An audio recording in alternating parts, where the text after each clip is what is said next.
Welcome to Let Me Fix This. Enjoy the video. You start by confirming the Onguard model and locating the key or fob.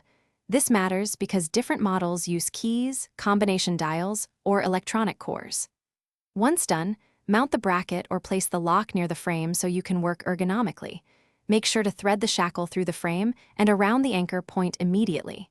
You should also inspect the locking core, lubricate lightly if stiff, and orient the key slot for easy insertion before turning to engage the mechanism.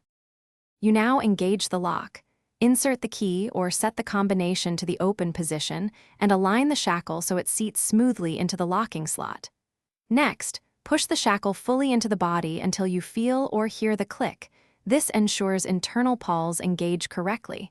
If it resists, back out and realign rather than forcing it.